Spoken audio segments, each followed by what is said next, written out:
ಬಾಹ್ಯಾಕಾಶ ನೌಕೆಯಲ್ಲಿ ಟಾಯ್ಲೆಟ್ ಸಮಸ್ಯೆ.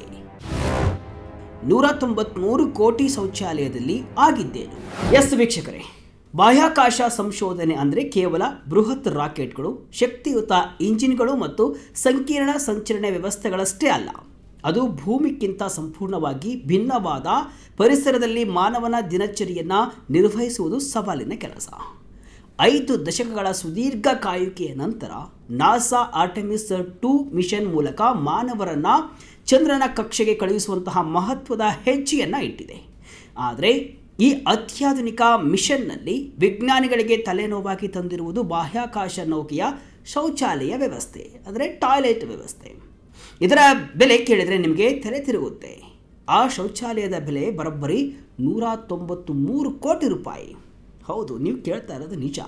ಇಡೀ ಜಗತ್ತೇ ಬೆರಗುಗಣ್ಣಿನಿಂದ ನೋಡ್ತಾ ಇರುವಂತಹ ನಾಸಾದ ಆರ್ಟೆಮಿಸ್ 2 ಮಿಷನ್ ಈಗ ಸುದ್ದಿಯಲ್ಲಿರುವುದು ಬಾಹ್ಯಾಕಾಶ ಯಾನಕ್ಕಲ್ಲ, ಬದಲಾಗಿ ಅದರಲ್ಲಿ ಅಳವಡಿಸಲಾದಂತಹ ಬರೋಬ್ಬರಿ $23 ಮಿಲಿಯನ್ ಬೆಲೆಯ ಒಂದು ಪುಟ್ಟ ಟಾಯ್ಲೆಟ್ಗಾಗಿ.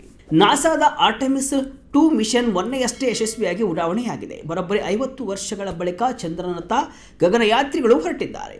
ನೌಕೆಯಲ್ಲಿ ಇವರಿಗೆ ಎಲ್ಲ ರೀತಿಯಾದಂತಹ ವ್ಯವಸ್ಥೆಯನ್ನು ಕೂಡ ಮಾಡಲಾಗಿದೆ. ಆದರೆ ಹೆಚ್ಚು ಚರ್ಚೆಗೆ ಗ್ರಾಸವಾಗಿದ್ದು ಟಾಯ್ಲೆಟ್ ವಿಚಾರ. ಬರೋಬ್ಬರಿ 193 ಕೋಟಿ ಖರ್ಚು ಮಾಡಿ ಈ ಟಾಯ್ಲೆಟನ್ನು ನಿರ್ಮಿಸಲಾಗಿದೆ. ಆದರೆ ಈಗ ಶೌಚಾಲಯ ಕೈಕೊಟ್ಟಿದೆ. ಇದಕ್ಕೆ ಈಗ ಟೀಕೆಗಳು ಕೂಡ ಶುರುವಾಗಿದೆ. ಏನಪ್ಪ ಅಂತಂದರೆ, ಇಷ್ಟೆಲ್ಲ ಕೋಟಿ ಖರ್ಚು ಮಾಡಿ ಟಾಯ್ಲೆಟ್ ನಿರ್ಮಿಸುವ ಅಗತ್ಯ ಏನಿತ್ತು ಅಂತ. ಅಷ್ಟಕ್ಕೂ ಏನಿದು ಹೈಟೆಕ್ ಟಾಯ್ಲೆಟ್? 193 ಕೋಟಿ ರೂಪಾಯಿ ಬೆಲೆ ಬಾಳುವ ಈ ಶೌಚಾಲಯದಲ್ಲಿ ಅಂಥದ್ದು ಏನಿದೆ? ಲಾಂಚ್ ಆದ ಕೆಲವೇ ಹೊತ್ತಿನಲ್ಲಿ ಈ ಟಾಯ್ಲೆಟ್ ಕೈಕೊಟ್ಟಿದ್ದು ಯಾಕೆ? ಬಾಹ್ಯಾಕಾಶದಲ್ಲಿ ಗಗನಯಾತ್ರಿಗಳು ಶೌಚ ಮಾಡುವುದು ಎಷ್ಟು ಸವಾಲಿನ ಕೆಲಸ? ಎಲ್ಲವನ್ನು ಕೂಡ ಡೀಟೇಲ್ ಆಗಿ ನೋಡ್ತಾ ಹೋಗೋಣ. ನಾನು ಶಿವಮೂರ್ತಿ ಸೊರಬ.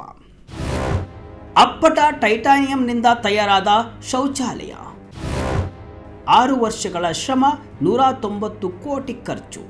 ವೀಕ್ಷಕರೇ, ಟಾಯ್ಲೆಟ್ ಕೈಕೊಟ್ಟಿದ್ದು ಯಾಕೆ ಅನ್ನೋದನ್ನು ತಿಳಿಯುವ ಮುನ್ನ ಇದರ ವಿಶೇಷತೆ ಬಗ್ಗೆ ನೋಡ್ತಾ ಹೋಗೋಣ. ನಾಸಾದ ಈ ಆರ್ಟೆಮಿಸ್ 2 ಮಿಷನ್ ಚಂದ್ರನತ್ತ ಪ್ರಯಾಣ ಬೆಳೆಸಿದೆ. ಈ ನೌಕೆಯಲ್ಲಿರುವಂತಹ ಶೌಚಾಲಯವನ್ನು ಅಪ್ಪರ್ ವೇಸ್ಟ್ ಮ್ಯಾನೇಜ್ಮೆಂಟ್ ಸಿಸ್ಟಮ್ ಅಂತ ಕರೆಯಲಾಗುತ್ತೆ. ನಾಸಾದ ವಿಜ್ಞಾನಿಗಳು ಬರೋಬ್ಬರಿ 6 ವರ್ಷಗಳ ಕಾಲ ಸಂಶೋಧನೆಯನ್ನು ನಡೆಸಿ ಇಂತಹ 2 ಸುಧಾರಿತ ಟಾಯ್ಲೆಟ್ಗಳನ್ನು ತಯಾರಿಸಿದ್ದಾರೆ. ಇವುಗಳನ್ನು ತಯಾರಿಸಲು ಬಳಸಿದ್ದು ಸಾಮಾನ್ಯ ಪ್ಲಾಸ್ಟಿಕ್ ಅಥವಾ ಸ್ಟೀಲ್ ಅಲ್ಲ, ಬದಲಾಗಿ ಅತ್ಯಂತ ಗಟ್ಟಿಯಾದ ಮತ್ತು ದುಬಾರಿಯಾದ 3D ಪ್ರಿಂಟೆಡ್ ಟೈಟಾನಿಯಂ. ಬಾಹ್ಯಾಕಾಶದಲ್ಲಿ ಎಲ್ಲವೂ ಶೂನ್ಯ ಗುರುತ್ವಾಕರ್ಷಣೆಯಲ್ಲಿ ಇರುತ್ತೆ. ಅಂದರೆ ನೀವು ಅಲ್ಲಿ ಯಾವುದನ್ನೇ ಇಟ್ಟರೂ ಕೂಡ ಅದು ತೇಲುತ್ತೆ. ಭೂಮಿಯ ಮೇಲಾದರೆ ಗುರುತ್ವಾಕರ್ಷಣೆಯ ಬಲದಿಂದ ಮಲಮೂತ್ರ ವಿಸರ್ಜನೆ ಸುಲಭ. ಆದರೆ ಬಾಹ್ಯಾಕಾಶದಲ್ಲಿ ಇದು ಕಷ್ಟ ಆಗುತ್ತೆ.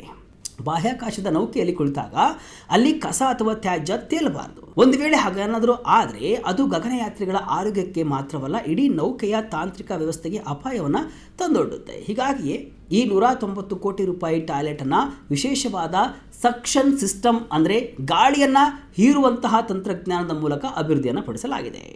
ಹಳೆಯ ಕಾಲದ ಬಾಹ್ಯಾಕಾಶ ನೌಕೆಗಳಲ್ಲಿ ತ್ಯಾಜ್ಯವನ್ನು ಪ್ಲಾಸ್ಟಿಕ್ ಬ್ಯಾಗ್ಗಳಲ್ಲಿ ಸಂಗ್ರಹಿಸಲಾಗ್ತಾ ಇತ್ತು. ಅದು ಎಷ್ಟು ನರಕ ಯಾತನೆ ಕೊಡ್ತಾ ಇತ್ತು ಅಂದರೆ ಗಗನಯಾತ್ರಿಗಳು ಅದಕ್ಕೆ ಅಸಹ್ಯವನ್ನು ಪಡ್ತಾ ಇದ್ರು, ಕಿರಿಕಿರಿ ಉಂಟಾಗ್ತಾ ಇತ್ತು. ಆದರೆ ಈ ಹೊಸ ಸಿಸ್ಟಮ್ ಅತ್ಯಂತ ಸ್ವಚ್ಛ ಮತ್ತು ಹೈಜಿನಿಕ್ ಆಗಿ ಇರುತ್ತೆ ಅನ್ನುವುದು ನಾಸಾದ ವಾದ.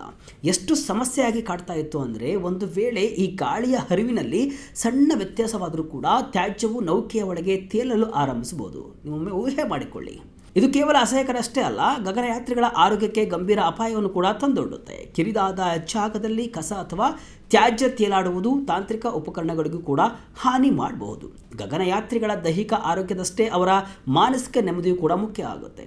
ಇಂತಹ ಸಣ್ಣ ಮಿಷನ್ಗಳಲ್ಲಿ ಶೌಚಾಲಯದಂತಹ ಮೂಲಭೂತ ವ್ಯವಸ್ಥೆ ಕೈಕೊಟ್ಟರೆ ಅದು ಗಗನಯಾತ್ರಿಗಳ ಆತ್ಮವಿಶ್ವಾಸ ಮತ್ತು ಕೆಲಸದ ಸಾಮರ್ಥ್ಯದ ಮೇಲೆ ಕೆಟ್ಟ ಪರಿಣಾಮವನ್ನು ಬೀರುತ್ತೆ. ಶುಚಿಯಾದ ಪರಿಸರವು ಗಗನಯಾತ್ರಿಗಳಿಗೆ ಭೂಮಿಯ ಮೇಲಿರುವಂತಹ ಭಾವನೆಯನ್ನು ನೀಡುತ್ತೆ. ಇದು ಸುದೀರ್ಘ ಪ್ರಯಾಣದಲ್ಲಿ ಅತ್ಯಗತ್ಯ. 190 ಕೋಟಿ ಸುರಿದರೂ ತಪ್ಪದ ತಾಂತ್ರಿಕ ದೋಷ. ಮೂತ್ರದ ಪೈಪ್ಲಾಕ್ ಆತಂಕದಲ್ಲಿ ಗಗನಯಾತ್ರಿಗಳು. ವೀಕ್ಷಕರೇ, ಇಷ್ಟೊಂದು ಕೋಟಿ ಸುರಿದು ತಯಾರಿಸಿದ ಮೇಲೆ ಅದು ಪಕ್ಕಾ ಆಗಿ ಕೆಲಸ ಮಾಡಬೇಕಲ್ವಾ? ಆದರೆ ಇಲ್ಲೇ ಆಗಿದ್ದು ಒಂದು ಎಡವಟ್ಟು. ಮಿಷನ್ ಲಾಂಚ್ ಆದ ಕೆಲವೇ ಸಮಯದ ನಂತರ ಈ $23 ಮಿಲಿಯನ್ ಶೌಚಾಲಯ ಕೈಕೊಡ್ತು. ಶೌಚಾಲಯದಲ್ಲಿದ್ದಂತಹ ಯೂರಿನ್ ಹೋಸ್, ಅಂದರೆ ಮೂತ್ರ ವಿಸರ್ಜಿಸುವ ಪೈಪ್ ಸರಿಯಾಗಿ ಕೆಲಸ ಮಾಡದೆ ತಾಂತ್ರಿಕ ದೋಷ ಕಾಣಿಸಿಕೊಂಡಿತ್ತು. ಅಷ್ಟೊಂದು ಹಣ ಖರ್ಚು ಮಾಡಿದ ಮೇಲೂ ಇಂತಹ ಸಣ್ಣ ತಪ್ಪು ನಡೆದಿದ್ದಕ್ಕೆ ಅಮೆರಿಕದ ತೆರಿಗೆದಾರರು ಕೆಂಡಾಮಂಡಲರಾಗಿದ್ದಾರೆ. ನಾವು ಕೊಟ್ಟ ತೆರಿಗೆಯ ಹಣದಲ್ಲಿ ಇಂತಹ ದುಬಾರಿ ಟಾಯ್ಲೆಟ್ ಕಟ್ಟಿ ಅದು ಕೆಲಸ ಮಾಡದಿದ್ದರೆ ಅದಕ್ಕೆ ಏನು ಅರ್ಥ? ಈ ರೀತಿಯಾಗಿ ಜನ ಪ್ರಶ್ನೆಯನ್ನು ಮಾಡ್ತಿದ್ದಾರೆ. ಅದೃಷ್ಟವಶಾತ್ ನೌಕೆಯಲ್ಲಿದ್ದ ಗಗನಯಾತ್ರಿಗಳು ತಕ್ಷಣವೇ ಎಚ್ಚೆತ್ತುಕೊಂಡು ಆ ತಾಂತ್ರಿಕ ದೋಷವನ್ನು ಸರಿಪಡಿಸಿದ್ದಾರೆ. ಇದರಿಂದ ಒಂದು ದೊಡ್ಡ ಅಪಾಯ ಅಥವಾ ಮಿಷನ್ ಫೇಲ್ ಆಗುವ ಸಾಧ್ಯತೆ ತಪ್ಪಿದೆ. ಆದರೂ ಕೂಡ 190 ಕೋಟಿ ರೂಪಾಯಿಯ ಒಂದು ಸಿಸ್ಟಮ್ ಲಾಂಚ್ ಆದ ತಕ್ಷಣವೇ ರಿಪೇರಿಗೆ ಬಂತು ಅಂದರೆ ಅದರ ಗುಣಮಟ್ಟದ ಬಗ್ಗೆ ಅನುಮಾನ ಮೂಡುವುದು ಸಹಜ ಅಲ್ವಾ? ಅಮೆರಿಕ ಜನರು ಕೂಡ ಈಗ ಇದರ ಬಗ್ಗೆ ಮಾತನಾಡುವಂತೆ ಮಾಡಿದೆ. ಇದಕ್ಕಿಂತಲೂ ದುಬಾರಿ ಶೌಚಾಲಯ ಇತಿಹಾಸದಲ್ಲಿ ಇದೆ. ಬಾಹ್ಯಾಕಾಶದಲ್ಲಿವೆ ಬರೋಬ್ಬರಿ 10 ಟಾಯ್ಲೆಟ್ಗಳು. ನೀವು ಅಂದ್ಕೊಳ್ಬಹುದು ಇದು ಜಗತ್ತಿನಲ್ಲೇ ಅತಿ ಹೆಚ್ಚು ಬೆಲೆ ಬಾಳುವ ಶೌಚಾಲಯ ಅಂತ. ಆದರೆ ಇಲ್ಲಿದೆ ನೋಡಿ ಟ್ವಿಸ್ಟ್. ನಾಸಾದ ಈ 190 ಕೋಟಿಯ ಟಾಯ್ಲೆಟ್ 2ನೇ ಸ್ಥಾನದಲ್ಲಿದೆ. ಹಾಗಾದರೆ ಮೊದಲ ಸ್ಥಾನದಲ್ಲಿ ಇರುವುದು ಯಾವುದು ಗೊತ್ತಾ? 1992ರಲ್ಲಿ ನಿರ್ಮಿಸಲಾದಂತಹ ಸ್ಪೇಸ್ ಶಟಲ್ ಎಂಡಿವರ್ ನೌಕೆಯಲ್ಲಿದ್ದ ಶೌಚಾಲಯ. ಅಂದು ಅದರ ಬೆಲೆ ಬರೋಬ್ಬರಿ $30 ಮಿಲಿಯನ್ ಆಗಿತ್ತು. ಇಂದಿನ ಹಣದ ಮೌಲ್ಯಕ್ಕೆ ಲೆಕ್ಕ ಹಾಕಿದರೆ ಅದು ಸರಿಸುಮಾರು $70 ಮಿಲಿಯನ್, ಅಂದರೆ ಅಂದಾಜು 580 ಕೋಟಿ ರೂಪಾಯಿಗಳಿಗೂ ಅಧಿಕವಾಗುತ್ತೆ. ಸದ್ಯ ಬಾಹ್ಯಾಕಾಶದಲ್ಲಿ ಮಾನವ ನಿರ್ಮಿತ ಒಟ್ಟು 10 ಅತ್ಯಾಧುನಿಕ ಶೌಚಾಲಯಗಳು ಕಾರ್ಯವನ್ನು ನಿರ್ವಹಿಸ್ತಾ ಇದೆ. ಅಂತಾರಾಷ್ಟ್ರೀಯ ಬಾಹ್ಯಾಕಾಶ ನಿಲ್ದಾಣದಲ್ಲಿ 4, ಚೀನಾದ ಟಿಯಾಂಗಾಂಗ್ ಸ್ಪೇಸ್ ಸ್ಟೇಷನ್ನಲ್ಲಿ 2 ಮತ್ತು ರಷ್ಯಾದ ಸೊಯೂಜ್ ಹಾಗೂ ಎಲಾನ್ ಮಸ್ಕ್ ಅವರ ಕ್ರೂ ಡ್ರ್ಯಾಗನ್ ನೌಕೆಗಳಲ್ಲಿ ತಲಾ ಒಂದೊಂದು ಇಂತಹ ವ್ಯವಸ್ಥೆಗಳು ಇವೆ. ಇವೆಲ್ಲವೂ ಕೂಡ ಕೋಟ್ಯಾಂತರ ರೂಪಾಯಿ ವೆಚ್ಚದಲ್ಲಿ ನಿರ್ಮಾಣವಾದವುಗಳೇ. ಬಾಹ್ಯಾಕಾಶಕ್ಕೆ ಹೋಗುವುದು ಅಂದರೆ ಬರೀ ಸಾಹಸ ಮಾತ್ರವಲ್ಲ, ಅಲ್ಲಿನ ದೈನಂದಿನ ಕೆಲಸಗಳಿಗೂ ಕೂಡ ಕೋಟಿ ಕೋಟಿ ಹಣ ಸುರಿಯಬೇಕು ಅನ್ನುವುದಕ್ಕೆ ಈ ಟಾಯ್ಲೆಟ್ ಕಥೆಯೇ ಸಾಕ್ಷಿ. ಇದು ಸೈನ್ಸಾ ಅಥವಾ ತೆರಿಗೆದಾರರ ಹಣದ ಪೋಲ? ಬಾಹ್ಯಾಕಾಶ ಪ್ರವಾಸದ ಅಸಲಿ ಬೆಲೆ ಎಷ್ಟು? ವೀಕ್ಷಕರೇ, ಒಂದು ಕಡೆ ಚಂದ್ರನ ಮೇಲೆ ವಾಸ ಮಾಡಬೇಕು, ಮಂಗಳ ಗ್ರಹಕ್ಕೆ ಹೋಗಬೇಕು ಎಂಬುದು ಮಾನವನ ಹಂಬಲ. ಆದರೆ ಆ ಹಂಬಲಕ್ಕೆ, ಆ ಆಸೆಗೆ ತೆರಬೇಕಾದ ಬೆಲೆ ಮಾತ್ರ ಅಂತಿದ್ದಲ್ಲ. ಆರ್ಟೆಮಿಸ್ 2 ಮಿಷನ್ ಮೂಲಕ ಮನುಷ್ಯನನ್ನು ಮತ್ತೆ ಚಂದ್ರನ ಹತ್ತಿರ ಕಳಿಸುವಂತಹ ಸಾಹಸಕ್ಕೆ ನಾಸಾ ಕೈ ಹಾಕಿದೆ.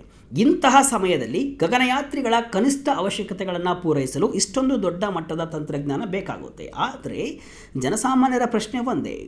ಭೂಮಿಯ ಮೇಲೆ ಕುಡಿಯುವ ನೀರಿಲ್ಲದೆ, ಸರಿಯಾದ ಶೌಚಾಲಯ ವ್ಯವಸ್ಥೆ ಇಲ್ಲದೆ ಕೋಟ್ಯಾಂತರ ಜನ ಒದ್ದಾಡ್ತಾ ಇರುವಾಗ ಬಾಹ್ಯಾಕಾಶದ ಒಂದು ಟಾಯ್ಲೆಟ್ಗೆ 190 ಕೋಟಿ ರೂಪಾಯಿ ಖರ್ಚು ಮಾಡುವುದು ಎಷ್ಟು ಸರಿ? ನಾಸಾ ಪ್ರಕಾರ ಈ ಟೆಕ್ನಾಲಜಿ ಮುಂದೆ ಭೂಮಿಯ ಮೇಲಿನ ನೀರಿನ ಮರುಬಳಕೆಗೂ ಕೂಡ ಸಹಕಾರಿ ಆಗಬಹುದು. ಆದರೆ ಸತ್ಯಕ್ಕಂತೂ ಈ ಟೈಟಾನಿಯಂ ಟಾಯ್ಲೆಟ್ ವಿಶ್ವದಾದ್ಯಂತ ದೊಡ್ಡ ಚರ್ಚೆಯನ್ನಂತೂ ಹುಟ್ಟು ಹಾಕಿದೆ.